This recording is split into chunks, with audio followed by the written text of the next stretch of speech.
नक्सल प्रभावित जिला बालाघाट, यहां अब नक्सलवाद आखिरी सांसें गिन रहा है। सरकार और सुरक्षा बलों के एंटी नक्सल ऑपरेशन का नतीजा ये है कि या तो नक्सली सरेंडर कर रहे हैं या फिर मारे जा रहे हैं। ऐसे में नक्सलवाद के उन्मूलन की दिशा में मध्य प्रदेश को बड़ी सफलता मिली है, जिसके तहत बालाघाट में मुख्यमंत्री डॉक्टर मोहन यादव की मौजूदगी में पुनर्वास से पुनर्जीवन के तहत 10 नक्सलियों ने आत्मसमर्पण किया। अब नक्सलवाद मुक्त मध्य प्रदेश के संकल्प की दिशा में यह अत्यंत महत्वपूर्ण सफलता है। प्रदेश सरकार की नक्सल पुनर्वास नीति से प्रदेश में शांति, भरोसा और मुख्य धारा से जुड़ने का मार्ग प्रशस्त हुआ है।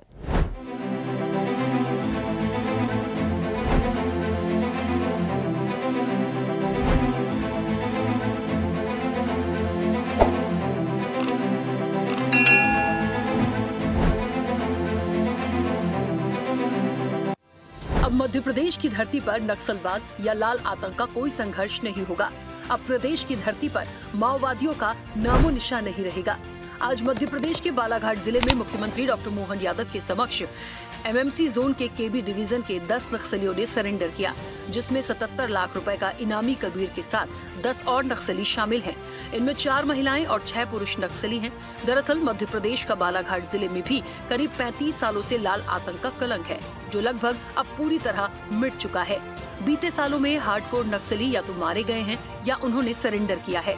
6 दिसंबर की रात को बालाघाट में मध्य प्रदेश के इतिहास का सबसे बड़ा नक्सली सरेंडर हुआ है। नक्सलियों ने मुख्यमंत्री डॉक्टर मोहन यादव के सामने हथियार डाले और संविधान ग्रहण करते हुए समाज की मुख्य धारा में जुड़ने का संकल्प लिया। जो हमारे साथ हथियार त्याग करके आ रहे हैं, उनके लिए चिंता करने का काम हमारी सरकार का।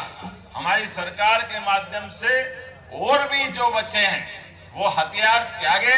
पुनर्वास की नीति के अंतर्गत शासन की योजना हमारे सारे व्यवस्थाओं के लिए हमारे साथ मिलकर के उस मार्ग को त्याग करके जिससे कठिनाई पैदा होती है, समाज में अव्यवस्था होती है और कानून के रास्ते पे जो आएगा, सरकार उसका पुनर्बसाहट का पूरा काम करेगी। हथियार छोड़ करके संविधान के छाया के माध्यम से हम जीवन की सभी सुविधा देने के लिए कृत संकल्पित हैं।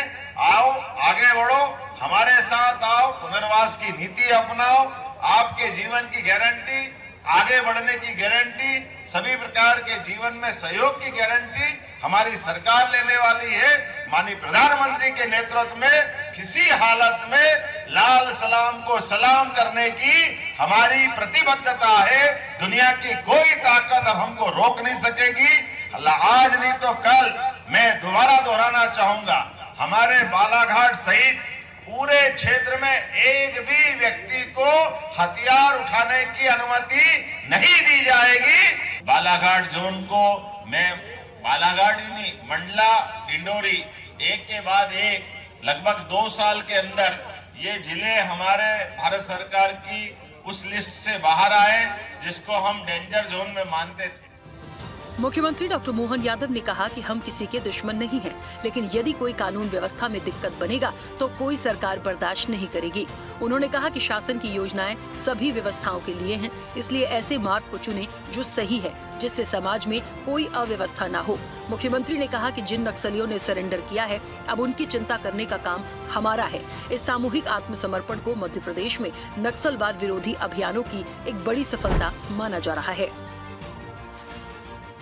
अभियान की सफलता का बहुत बड़ा दिन है। मेरी अपनी ओर से यशस्वी प्रधानमंत्री श्रीमान नरेंद्र मोदी जी, माननीय गृह मंत्री जी के उस आह्वान के लिए आज हमारी पुलिस ने बड़ा काम किया है, जिनमें डेडलाइन दी कि 2026 जनवरी तक हर हालत में या तो नक्सलवादी सरेंडर करे या उनको हम मैदान से समाप्त करेंगे।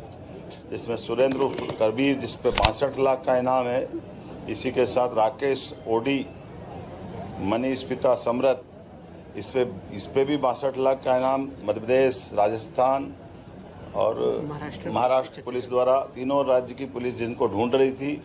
समर उर्फ समारू, इस पे 14 लाख का इनाम। सलिता उर्फ सावित्री, इस पे 14 लाख का इनाम। विक्रम उर्फ हिडमा, इस पे 14 लाख का इनाम।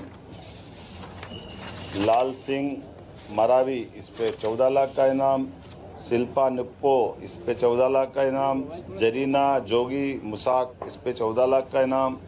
जयशीला उर्फ ललिता 14 लाख का इनाम, नवीन नुप्पो इस पे भी 14 लाख का, कुल जमा लगभग 2,36 लाख का इनाम इन विविध अलग अलग प्रकार के 10 नक्सलवादी दलम पे था। इन्होंने सबने पुलिस की योग्य कार्रवाई के कारण से अपने आप को सरेंडर किया है।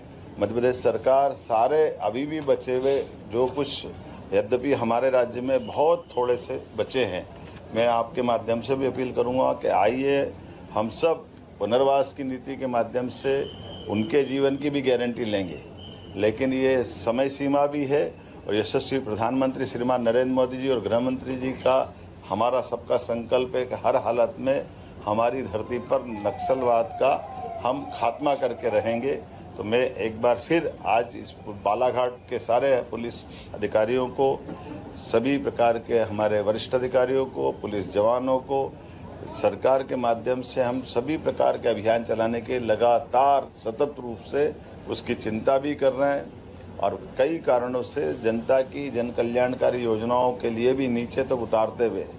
एक और ख़ास बात, हमारे राज्य के अंदर आज भी जिन्होंने समर्पण किया है ये हमारे दबाव के कारण हुआ है और इसमें से अधिकांश लोग हमारे गैर मध्य प्रदेश के हैं, लेकिन हमारे राज्य के अंदर हम किसी प्रकार की गतिविधि नहीं चलने देंगे, यह उसका परिणाम है। उम्मीद करते हैं अगर और भी कुछ बाहर के बच्चे होंगे तो उनसे मुक्त कराएंगे। हमारे 2 साल के चले हुए अभियानों में डिंडोरी मंडला तो पूर्णतः नक्सलवादी गतिविधि से मुक्त पाया गया। आज के बाद हमारा ये बालाघाट का भी करीब करीब पूरा हिस्सा और खास करके कान्हा, बांधवगढ़, ये जो हमारे टाइगर अभयारण्य है, इनके अंदर जो संभावना रहती थी वो भी शून्य हुई है। उम्मीद करेंगे कि और जल्दी अच्छे परिणाम आएंगे। दरअसल ये सरकार का एंटी नक्सल अभियान का सीधा असर है, जब 10 नक्सलियों ने सरेंडर किया है। सबसे बड़ी बात ये है कि इस साल सुरक्षा बलों ने बालाघाट में 2350 से ज्यादा एंटी नक्सल ऑपरेशन चलाए, जिसका परिणाम ये रहा कि एमएमसी जोन के 8 नक्सली मारे गए और 2 दर्जन से ज्यादा नक्सलियों ने सरेंडर किया है। ऐसे में ये नक्सलवाद की ताबूत में आखिरी कील माना जा रहा है। अब मध्य प्रदेश की